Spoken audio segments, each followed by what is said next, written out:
RSS ನವರು Kalaburagi district ನಲ್ಲಿ ಪಥಸಂಚಲನ ನಾವು ಮಾಡೇ ಮಾಡ್ತೀವಿ ಅಂತ ಹಠ ಹೇಳಿದ್ರು. ಚಿತ್ತಾಪುರ ಮತ್ತೆ ಸೇಡಂನಲ್ಲಿ ನಾವು ಮಾಡ್ತೀವಿ ಅಂತ. ಮುಂಚೆ ಬಹುಶಃ ಇದ್ದಿರ್ಬೋದು ಏನೋ ಅವ್ರದ್ದು ಡೇಟ್ಸ್ ಅಂತೂ ಯಾವತ್ತೂ ಕನ್ಫರ್ಮ್ ಆಗಿರಲಿಲ್ಲ. ಆದ್ರೆ ಇವೆಲ್ಲ ಆದ್ಮೇಲೆ ಉದ್ದೇಶ ಪೂರ್ವಕವಾಗಿ ನನ್ನ ಜಿಲ್ಲೆಯಲ್ಲಿ ನನ್ನ ಮತಕ್ಷೇತ್ರದಲ್ಲಿ, ನನ್ನ ಪಕ್ಕದ ಮತಕ್ಷೇತ್ರದಲ್ಲಿ ಒಂದು ಸ್ಟ್ರಾಂಗ್ ಮೆಸೇಜ್ ಕಳಿಸ್ಬೇಕು, ನಾವು ಇವರಿಗೆ ಪಾಠ ಕಳಿಸ್ಬೇಕು ಅಂದ್ಬಿಟ್ಟು ಪ್ಲಾನ್ ಮಾಡ್ತಾರೆ. ಅದಕ್ಕಿಂತ ಮುಂಚೆ ಯಾವತ್ತೂ ಕೂಡ ನೀವು ನೋಡಿದ್ರೆ ಯಾವಾಗಲೂ ಮುಂಚಿತವಾಗಿ 1 ವಾರ ಮುಂಚೆ 10 ದಿನ ಮುಂಚೆನೆ ಇವೆಲ್ಲ ಪ್ಲಾನ್ ಮಾಡ್ತಾರೆ. ಆದ್ರೆ ಇಲ್ಲಿ ಯಾವಾಗ ಈ ವ್ಯಕ್ತಿ ಬಂಧನ ಆಗ್ತದೆ, ಇದು ಚರ್ಚೆಗೆ ಬರುತ್ತೆ, ಬಿಜೆಪಿ ನಾಯಕರೆಲ್ಲ ತೊಡೆ ತಟ್ತಾರೆ, ಅದಾದ್ಮೇಲೆ ಇವರು ಹೀಗೆ ಪ್ಲಾನ್ ಮಾಡ್ತಾರೆ. ನಾನು ಹೇಳ್ದಂಗೆ ಇವ್ರು ಯಾರು ಸರ್ಕಾರದ ಅನುಮತಿ ಕೇಳೋದಿಲ್ಲ. ಒಂದು ಕಾಗದದಲ್ಲಿ ಸಂಘದ ಹೆಸರು ಅನ್ನ ಉಲ್ಲೇಖಿಸಿ ಯಾವ ವ್ಯಕ್ತಿ ಚಿತ್ತಾಪುರದವರು ಅಲ್ಲ, ಚಿಂಚೋಳಿದವರು ಅನ್ಸುತ್ತೆ, ಮತ್ತೆ ಕಲಬುರಗಿದವರು, ಅವರು ನಾವು ಪಥಸಂಚಲನ ಮಾಡ್ತಾ ಇದ್ದೀವಿ, 100 ವರ್ಷ ಆಗಿದೆ RSS ಗೆ ಪಥಸಂಚಲನ ಮಾಡ್ತಾ ಇದ್ದೀವಿ, ಇದು ನಮ್ಮ ರೂಟ್, ನಾವು ಈ ಗದ್ದೆಗಳಿಗೆ ಹೋಗಿ ಇಲ್ಲಿ ನಾವು ಪಥಸಂಚಲನ ಮಾಡಿ ನಾವು ಬಜಾಜ್ ಕಲ್ಯಾಣ ಮಂಟಪಕ್ಕೆ ನಾವು ಬಂದು ಅಲ್ಲಿ ಭಾಷಣ ಮಾಡ್ತೀನಿ ಅಂತ ಹೇಳ್ತಾರೆ. ಅವರು ಅನುಮತಿ ಕೇಳೋದಿಲ್ಲ. ಇದು ಮಾಹಿತಿಗಾಗಿ ಅಂತ ಇರೋದು ಲೆಟರ್, ಅನುಮತಿಗಾಗಿ ಅಲ್ಲ, ಮಾಹಿತಿಗಾಗಿ. ಅವಾಗ ತಹಸೀಲ್ದಾರ್ ಕೆಲವು ಪ್ರಶ್ನೆಗಳು ಕೇಳ್ತಾರೆ. ಅಷ್ಟರಲ್ಲಿ ಏನಾಗುತ್ತೆ, ಇವರು ಪಥಸಂಚಲನ ಮಾಡ್ತಾ ಇದಾರಲ್ಲ ಅಂತ ಬೇರೆ ಸಂಘಟನೆಗಳು, ಭೀಮ್ ಆರ್ಮಿ, ದಲಿತ್ ಪ್ಯಾಂಥರ್ ಮತ್ತೆ ಇನ್ನ ಒಂದು 2-3 ಸಂಘಟನೆಗಳು, ಅವರು ಕೂಡ ಚಿತ್ತಾಪುರ್ನಲ್ಲಿ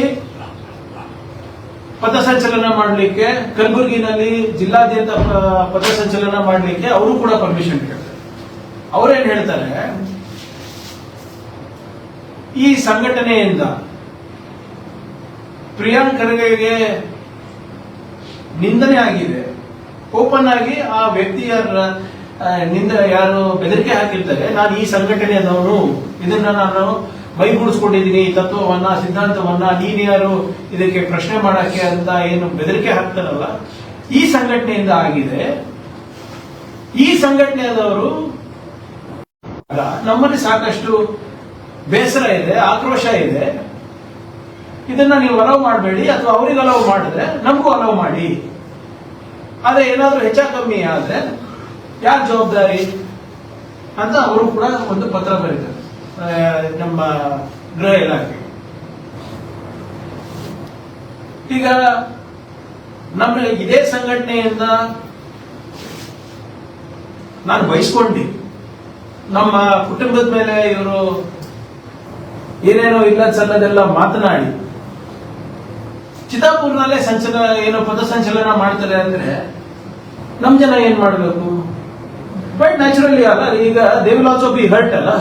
ಈಗ ಅವ್ರ ಹತ್ರ ಒಂದು 10 ಜನ ಇದ್ರೆ, ಬೆಂಬಲಿಗರಿದ್ರೆ, ಅಭಿಮಾನಿಗಳಿದ್ರೆ, ನಮ್ಮ ತತ್ವ ಸಿದ್ಧಾಂತ ನಂಬ್ಕೊಂಡು ಒಂದು 10 ಜನ ಅಭಿಮಾನಿಗಳು ಬೆಂಬಲಿಗರು ಇರ್ತಾರಲ್ಲ, ನಾವೇನೇ ಹೇಳಿದ್ರು ಕಾನೂನಾತ್ಮಕವಾಗಿ ಹೇಳ್ತೀವಿ, ಸಂವಿಧಾನದ ಅಡಿನಲ್ಲಿ ಹೇಳ್ತೀವಿ. ಇವರು ಹಿಂಗೆ ಮಾತನಾಡಿ ಇಲ್ಲ ನಾವು ಮಾಡೇ ಮಾಡ್ತೀವಿ ಹಠ ಹೇಳಿದ್ವಿ, ಮಾಡ್ಬೇಕಾದ್ರೆ ಆಮೇಲೆ ಮಾಡ್ಬೋದಾಗಿತ್ತಲ್ಲ, ಏನ್ ಅರ್ಜೆಂಟ್ ಏನಿತ್ತು ನಿಮ್ದು? ಇಮಿಡಿಯೇಟ್ ಆಗಿ ಮಾಡ್ಬೇಕಾಗಿತ್ತಂತ ಏನಿದ್ದು? ಏನ್ ಸಾಧನೆ ಏನ್ ಮಾಡ್ಬೇಕಾಗಿತ್ತು ನೀವು?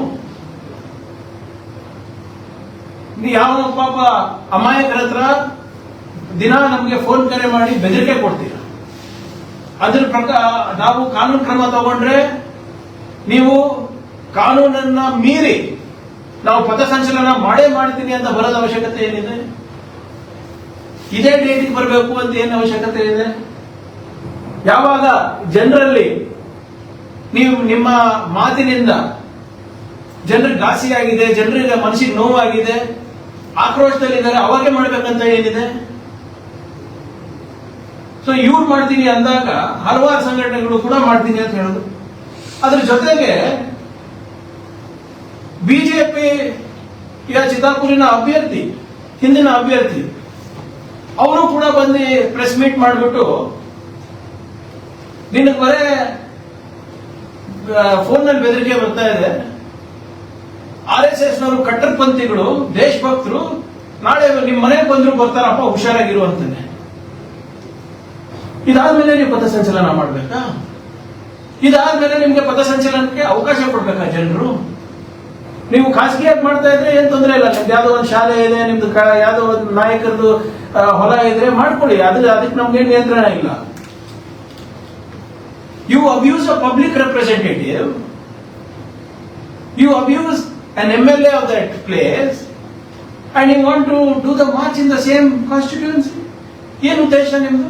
ಶಾಂತಿ ಕದಲಕ್ಕ? ಇದೇನಾ ನಿಮ್ಮ ಸಂಸ್ಕೃತಿ? ನೀವು ದಯವಿಟ್ಟು ನನ್ನ ಮಾಧ್ಯಮ ಸ್ನೇಹಿತರಿಗೆ ಹೇಳಿದ ಕ್ರೊನಾಲಜಿ ನೋಡಿ.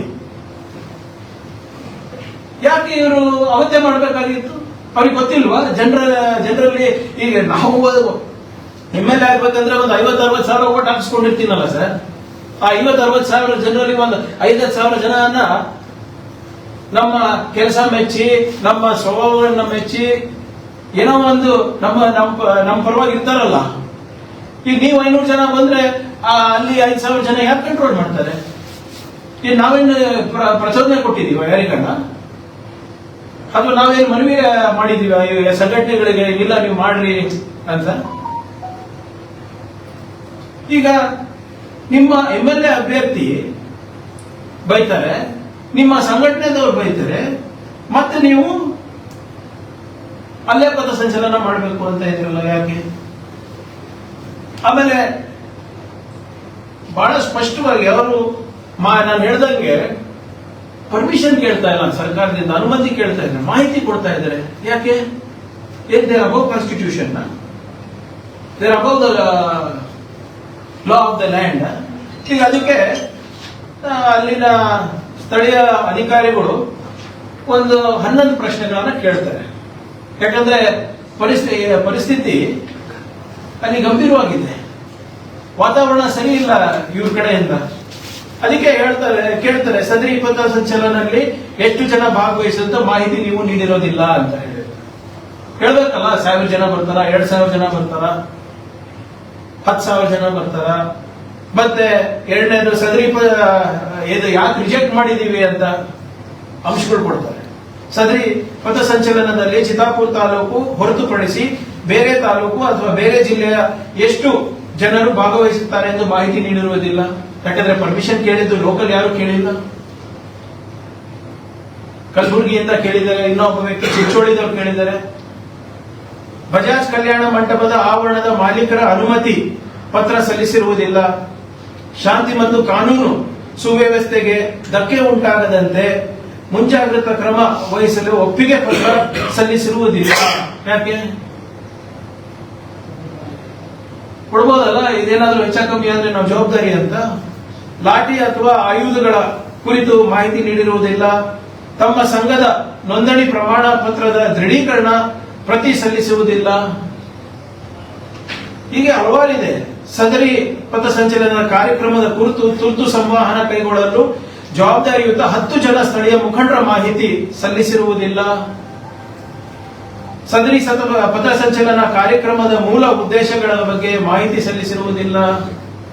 ಒಂದೇ ಒಂದು ಪ್ಯಾರಾಗ್ರಾಫ್ ಕೊಟ್ಬಿಟ್ಟು ಮಾಹಿತಿಗೆ ಅಂತ ಹೇಳ್ತಾ ಇದ್ದಾರೆ. ಸರಿನಾ ಸರ್ ಇದು? ಆಮೇಲೆ ಈ ಪ್ರಶ್ನೆಗಳಿಗೆ ಉತ್ತರ ಕೊಡಿ.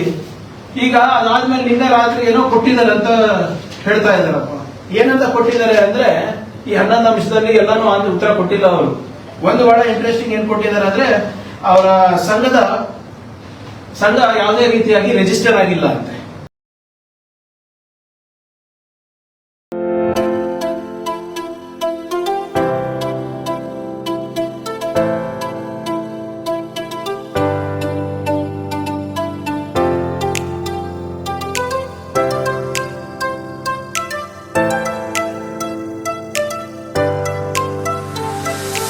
ಕಲಬುರಗಿ ಕಲಬುರಗಿ ಜನರಿಗಾಗಿ ಮಹಾದೇವ್ ಮಾರ್ಬಲ್ಸ್ ಮತ್ತು ಗ್ರಾನೈಟ್ಸ್.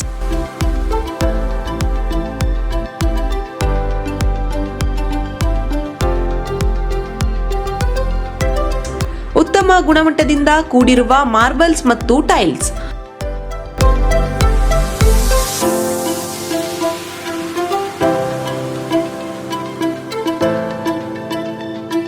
ಸುಮಾರು ವರ್ಷಗಳಿಂದ ವಿವಿಧ ಕಡೆ ಅತ್ಯುನ್ನತ ಗುಣಮಟ್ಟದ ಟೈಲ್ಸ್ ಮಾರ್ಬಲ್ಸ್ ಮಾರಾಟ.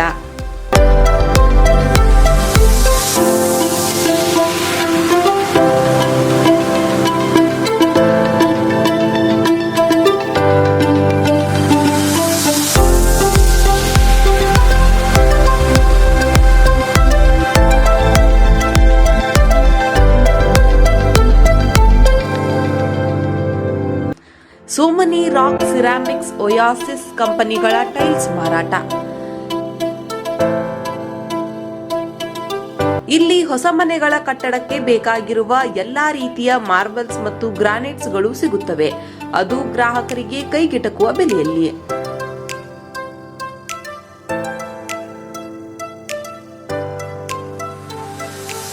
ಹೆಚ್ಚಿನ ಮಾಹಿತಿಗಾಗಿ ಭೇಟಿ ಕೊಡಿ. ಮಹಾದೇವ್ ಮಾರ್ಬಲ್ಸ್ ಮತ್ತು granites, exclusive showroom, Nagarahalli cross, ring road ಹತ್ತಿರ, ಕಲಬುರಗಿ. ಹೆಚ್ಚಿನ ಮಾಹಿತಿಗಾಗಿ ಸಂಪರ್ಕಿಸಿ 9008249111 9742679975.